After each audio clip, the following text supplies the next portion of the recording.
Assalamualaikum warahmatullahi wabarakatuh.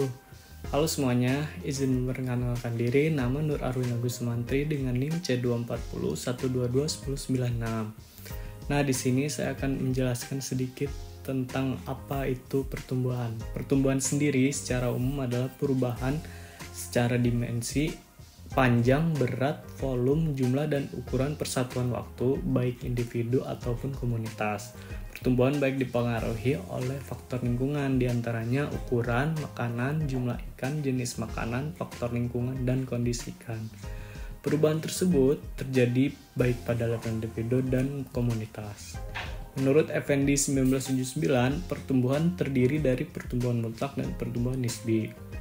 Pertumbuhan mutlak yaitu ukuran rata-rata ikan pada umur tertentu seperti panjang rata-rata pada ikan tersebut pada umur 1 tahun. Nah, adapun pertumbuhan nisbi yaitu panjang atau berat yang dicapai ikan dalam satu satuan periode waktu tertentu dihubungkan dengan panjang atau berat awal periode tersebut. Pentingnya pertumbuhan adalah untuk melihat perkembangan jenis ikan, memacu produksi, dan menjaga ketersediaan stok sumber daya.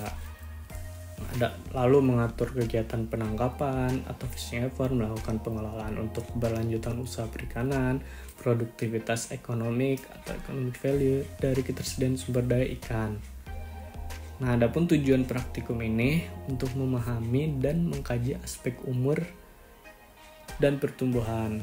Pertama, mengetahui sebaran kelompok umur yang menunjang produksi sektor perikanan. 2. Menduga laju mortalitas alami dan penangkapan yang mempengaruhi stok ikan tersebut dan sekaligus menduga tingkat pengusahaannya, rasio dan eksploitasi. Dan ketiga itu menilai tingkat sustaining power dan potensial yield stok tersebut.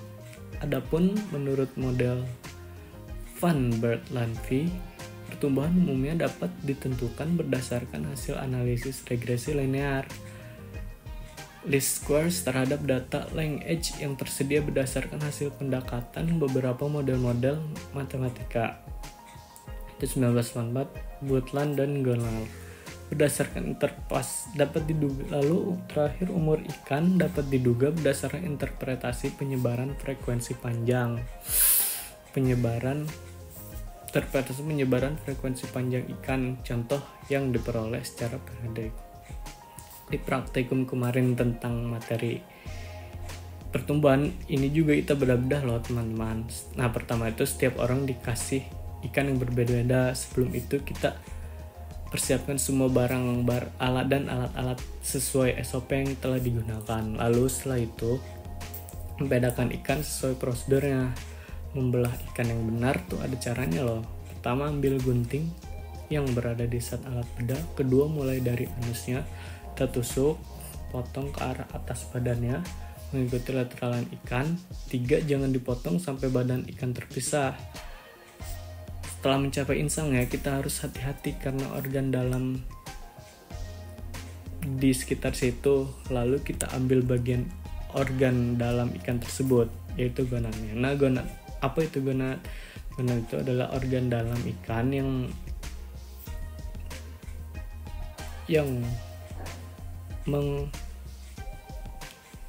gonad adalah organ dalam ikan yang menyatakan yang berada di dalam organ. Gonad itu kan organ dalam yang membungkus organ dalam ikan itu seperti lambung, usus, dan lain-lainnya. Setelah diambil gonadnya, kita harus memisahkannya dengan teliti untuk mengambil usus, lambung, dan organ lainnya. Terakhir kita satukan, lalu panjang lambung dan usus si ikan tersebut diukur lalu didokumentasikan. Sekian, terima kasih. Wassalamualaikum warahmatullahi wabarakatuh.